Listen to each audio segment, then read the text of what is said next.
Olá, minha querida amiga, meu querido amigo, nos encontramos mais uma vez para continuarmos aqui a nossa meditação, nosso estudo, na verdade, né? Acerca desse assunto tão importante, o verdadeiro estado dos mortos.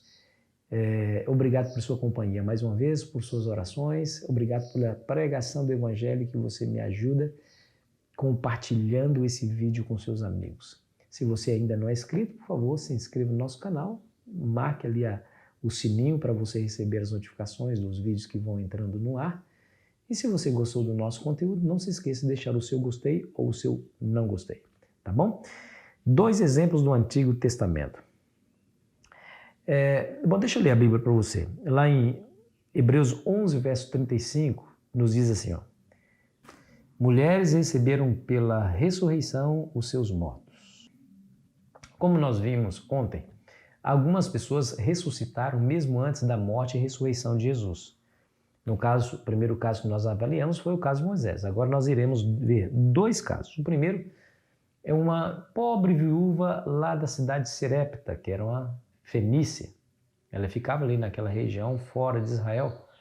Israel estava lutando com a questão profunda de apostasia liderada por Acabe e por Jezabel, aquela rainha má. E Deus puniu aquela nação por conta da sua transgressão e apostasia com a seca. Durante 3 anos não choveu uma única gota de água naquela terra. É claro, sem água não há vida, não há prosperidade, a fartura desaparece. Os grãos não se colhem nas colheitas, o gado morre no pasto. Enfim, e diz a Bíblia que para preservar a própria vida do profeta, que também estava sofrendo com aquela seca, Deus o enviou para a cidade de Serepta, a casa de uma viúva, que tinha um pouquinho só de comida, era a última refeição que ela ia fazer. Depois ela comeria aquela refeição com seu filho e morreriam de fome. E agora é interessante, né? Elias aparece para essa mulher e diz: o que vocês têm para comer? Estou com fome. Senhor, nós temos somente um punhado de farinha e um pouquinho de azeite. Vamos fazer essa comida para mim, eu vou fazer essa comida para mim e para meu filho, para depois morrer de fome, porque não tem mais o que comer. Elias disse: então faça primeiro para mim. E ela atendeu bondosamente a esse pedido, fez um pedaço de bolo para o profeta e ele comeu, recobrou as energias. E diz a Bíblia que Deus fez um grande milagre. Na botija não faltou azeite e na panela não faltou farinha, até que realmente a seca acabasse. Porém, um fato terrível aconteceu na vida daquela mulher. Diz aí, 1 Reis, capítulo 17, versículo 17. Depois disso, adoeceu o filho da mulher, da dona da casa, e a sua doença se agravou tanto que ele morreu. Que coisa terrível, né? Essa mulher em desespero, claro, uma mãe perdendo um filho, protestou com o profeta de Deus. É para isso que o Senhor veio à minha casa, para relembrar meu pecado e tirar a vida do meu filho. E diz a Bíblia, no verso 20, a partir do versículo 18, diz a Bíblia que Elias não retruca aquela acusação, né? Não retruca, mas simplesmente pede o filho e o leva para uma cama. E lá, no verso 20, diz assim: então clamou o Senhor e disse: ó Senhor meu Deus, também até essa viúva com quem me hospedo afligiste, matando-lhe o filho. Você percebe que o próprio Elias dá eco e razão à voz e à reclamação da viúva, colocando sobre Jesus ou sobre Deus a culpa daquele menino ter morrido. E, no entanto, não foi Deus que o matou, foi a doença que o matou. Porque assim, na concepção judaica, aquilo que Deus não evita é como se ele tivesse praticado. Essa é a concepção daquelas pessoas naquele tempo. Mas Deus haveria de ouvir a oração do seu profeta. No verso 21 diz assim, e estendendo-se 3 vezes sobre o menino, clamou ao Senhor e disse: ó Senhor meu Deus, rogo-te que faça a alma deste menino tornar a entrar nele. O Senhor atendeu a voz de Elias e a alma do menino tornou a entrar nele e reviveu. Que coisa interessante, não é? Deixa eu dizer uma coisa antes de mais nada. Antes que você pense, eu vou lhe dizer. Por que aparece a palavra alma aqui? dá a impressão que uma entidade material sai do indivíduo e depois retorna a pedido do profeta. Bom, eu vou ler esse texto que vai aparecer na tela aí para você, na Nova Versão Internacional. Porque essa palavra alma, nefesh, no seu original hebraico, significa vida. Eu vou ler na versão internacional e você vai avaliar aí comigo a tradução, a melhor tradução desse termo alma. Veja bem, mesmo texto de 1 Reis, capítulo 17, versículo 22 e 23. Então ele se deitou sobre o menino 3 vezes e clamou ao Senhor: Ó Senhor meu Deus, faze voltar a vida a este menino. O Senhor ouviu o clamor de Elias e a vida voltou ao menino e ele viveu. Não há dúvida, amigos, é simplesmente a questão de uma tradução correta para o termo. Nefesh, o termo alma, traduzido por alma na nossa língua, no nosso idioma, significa nada mais do que vida ou ser vivo, ser humano. É isso que significa essa palavra. Agora nós temos uma outra história, dessa vez com o profeta Eliseu, que era um homem poderoso em palavras e obras. Diz a história que ele passava por uma certa região, ali em Sunem, perto ali do Monte Gilboa, ao sul do Monte Gilboa. E quando ele passava por lá, ele se hospedava na casa de uma mulher, chamada aqui na Bíblia de Sunamita, porque era de Sunem, então nós não temos o nome dela. Mas essa mulher era uma mulher abastada. Agora veja, uma mulher rica, diferente da viúva lá de Sarepta com Elias, que era uma mulher pobre, agora uma mulher rica. E ela considerou com tanto respeito e amor o homem de Deus, o profeta de Deus, que ela resolveu fazer ali um quarto, colocou ali uma cama, uma cadeira, uma mesa, para que o profeta pudesse ter um pouquinho de privacidade, de conforto e pudesse ter ali um local onde repousar. Isso, assim, tocou profundamente o coração do profeta. O que nós podemos fazer em recompensa ao que essa mulher nos fez, a bondade com que ela nos tratou? Geazi lhe disse, ela não tem filhos. Então, quando ela chegou à presença do profeta, ele disse assim, ó, daqui a um ano você vai ter um filho. Aquela mulher não podia ter filho, ela é estéril. E de fato aconteceu, de um ano depois ela teve o filho. Então aquele filho não era qualquer filho, era o filho sobrenatural, porque foi resultado da ação direta de Deus na vida daquela mulher. E trouxe muita alegria, muita satisfação para aquela família, foi um presente de Deus. Imagina você receber um filho, um casal que não pode ter filho, e recebe o filho baseado numa promessa divina. Que quão amado e desejado é aquele filho. Porém, amigos, infelizmente a tragédia chega.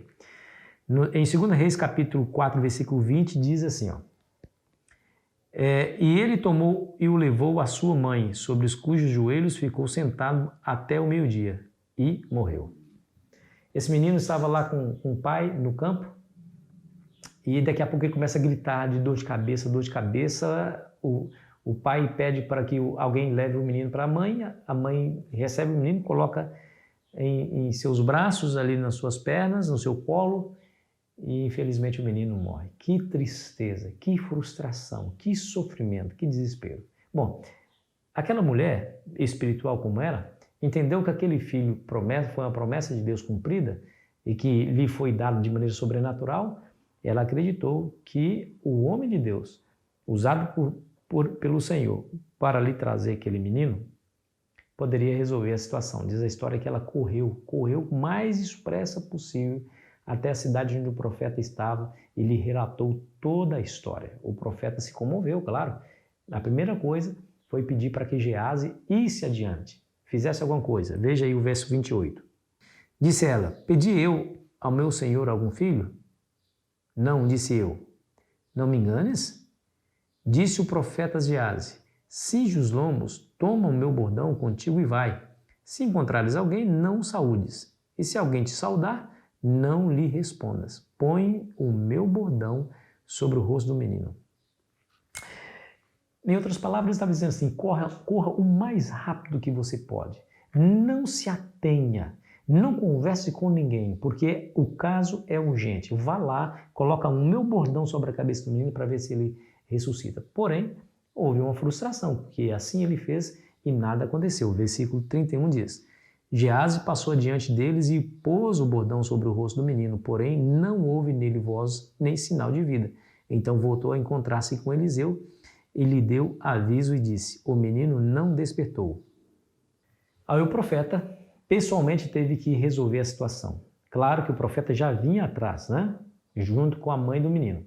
E Geazi estava à frente.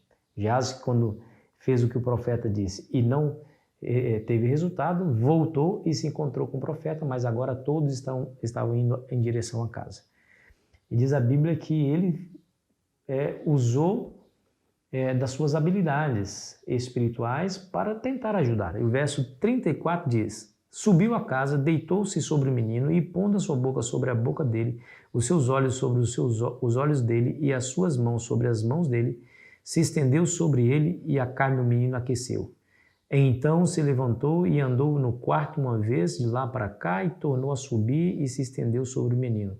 Este espirrou 7 vezes e abriu os olhos. Então chamou a Geazi e disse: chama a sunamita. Ele a chamou. E apresentando-se ela ao profeta, este lhe disse: toma teu filho. Ela entrou, lançou-se aos pés dele e prostrou-se em terra, tomou seu filho e saiu. E a alegria e a paz reinou novamente naquele lar. Que tremenda história, né? Que tremenda história, irmão. O que nós podemos aprender dessas duas histórias, da viúva de Serepta e da sunamita? Sendo a viúva de Serepta uma mulher pobre, também teve o seu filho morto, foi ressuscitado pelo profeta Elias, e a sunamita, mulher rica, tendo o seu filho morto, ressuscitado pelo profeta Eliseu. O que tem de comum nessas duas histórias é o fato de que ambas exerceram a fé em Deus, acreditaram na boa palavra do profeta e confiaram em Deus, que somente Deus poderia resolver o seu problema. E assim foi feito conforme a sua fé. Daí você vai lembrar das palavras que eu li aqui no início, de Hebreus, quando fala que as mulheres, pela fé, receberam os seus mortos. E assim se fez por conta da fé que elas exerceram em Deus e na sua palavra. Amigos, a Bíblia fala, e tem razão, não deixe de praticar a hospitalidade, porque praticando alguns hospedaram anjos. E esses profetas foram anjos na vida dessas mulheres, né? Dessas famílias em especial. Não há uma única bondade que você faça para alguém que não lhe é retribuída nessa vida, viu? Não há. A Bíblia fala que aquele que abençoa o profeta por ser profeta receberá a recompensa e a bênção do profeta. Então, pratique o bem independentemente de quem seja, porque Deus, ele aprecia esses atos de bondade, mas a gente não deve praticar para receber algo em troca, praticar por praticar. Aquela mulher lá de Sarepta ouviu a voz do profeta, falou assim: tá bom, eu vou fazer primeiro para o Senhor, apesar de que o que eu tenho só dá para mim e para o meu filho. Mas eu vou atender a sua voz. Ela não esperava receber nada em troca, simplesmente atendeu a voz do profeta. E ela assim o fez, e diz a Bíblia que não faltou azeite e nem farinha para ela fazer os seus bolos e se alimentar. E depois ainda teve a ressurreição do seu filho. Não foi Deus que matou o menino adoeceu. É comum nessa vida as pessoas adoecerem, e por conta da doença morreu, mas o profeta estava ali e ressuscitou aquela criança. E assim aconteceu com a sunamita.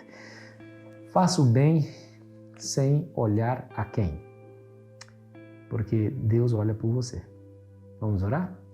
Querido Pai, obrigado por essa linda história e as grandes lições e aplicações que nós podemos fazer para a nossa vida. Nos ajude, Senhor, a praticar o bem com todos, especialmente com aqueles que fazem a Tua vontade, pregando o Teu Evangelho.